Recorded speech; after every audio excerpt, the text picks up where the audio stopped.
இந்த வீடியோட இந்த படத்தோட கதைய தான் பார்க்க போறோம். படத்தோட ஆரம்பத்தில வந்து அம்மா, பொண்ணு வந்து ஸ்கூலுக்கு வந்து ரெடி பண்ணிட்டுருக்காங்க. அப்போ பொண்ணு வந்து சொன்னாங்க, "அம்மா எனக்கு $42 கட்டாதனால வந்து ஸ்கூல்ல வந்து சாப்பாடு வந்து தர மாட்டேங்கிறாங்க. அது மட்டும் இல்லாம வந்து டீச்சர் வந்து எல்லா ஸ்டூடண்ட்ஸ் முன்னாடியும் வந்து சொல்லி எனக்கு வந்து கிண்டல் பண்றாங்க." அப்படின்னு வந்து அம்மாட்ட வந்து அந்த பொண்ணு வந்து சொல்றாங்க. உடனே அம்மா வந்து சொல்றாங்க, "கவலைப்படாத இன்னைக்கு எனக்கு சம்பள நாள். நான் சம்பளம் வந்தோனே வந்து உடனே வந்து உனக்கு வந்து காசு கட்டி வந்து நீ மத்த பசங்களோட உட்காந்து வந்து சாப்பிடலாம்." அப்படின்னு வந்து சொல்றாங்க. இவங்க வீட்ட விட்டு கிளம்பும்போது முதலாளி அம்மா என்ன சொல்றாங்க, 3 மாசமா வாடகை தர்றேன். மத்தியானத்துக்குள்ள காசு தர்றதுக்கு வந்து வீட்ட வந்து காலி பண்ணணும் அப்படின்னு வந்து அவங்களும் வந்து மிரட்டி விட்டுறாங்க. கடைக்கு வந்து வேலைக்கு வராங்க. மேனேஜர் வந்து லேட்டா வரேன்னு சொல்லிட்டு திட்டுறாங்க.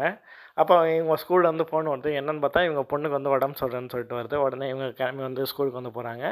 அப்போ வந்து இவங்க பொண்ணுக்கு வந்து சரியா சாப்பாடு போடாதனால வந்து இவங்க பொண்ண வந்து ஆசிரமத்துக்கு வந்து தூக்கிட்டு போறதா வந்து டீச்சர் வந்து சொல்றாங்க. இவங்க எவ்வளவோ தடுத்தும் வந்து அத வந்து தடுக்க முடியல. உடனே வந்து பொண்ண வந்து கூட்டிட்டு போயிடுறாங்க. இவங்க வந்து கிளம்பி திரும்ப வந்து போறாங்க.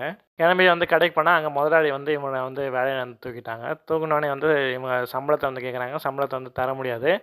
3 நாள் வந்து கழிச்சு இமெயில் வரும் அப்படின்னு வந்து சொல்றாங்க. உடனே கிளம்பி வந்து வீட்டுக்கு வந்து போறாங்க. வீட்டுக்கு போனா முதலாளி அம்மா வந்து எல்லா பொருள் இவங்களோட பொருள், இவங்க குழந்தையோட பொருள் எல்லாத்தையும் தூக்கி வந்து வெளிய தூக்கி வந்து போட்டுர்றாங்க. இவங்க குழந்தையோட மருந்து எல்லாமே வந்து இருந்திருக்கு. தூக்கி போட்டோனே வந்து வாடகை தந்துட்டு அப்புறமா வந்து உள்ள போ அப்படின்ட்டாங்க.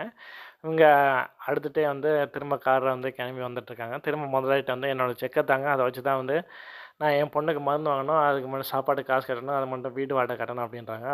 அப்படி கேட்டுமே வந்து முதலாளி வந்து அங்க தரல. அப்ப அந்த அவங்களோட ஆஃபீஸ வந்து கொள்ளையடிக்க வந்து 2 பேர் வந்து அங்க வந்து வராங்க. அவங்களுக்கு வந்து எல்லா பணத்தையும் வந்து முதலாளி வந்து எடுத்து வைக்கிறாரு. இவன் வந்து தன்னோட செக்கு தான் வேணும் அப்படின்னு சொல்லிட்டு அப்ப நின்னுட்டுருக்காங்க.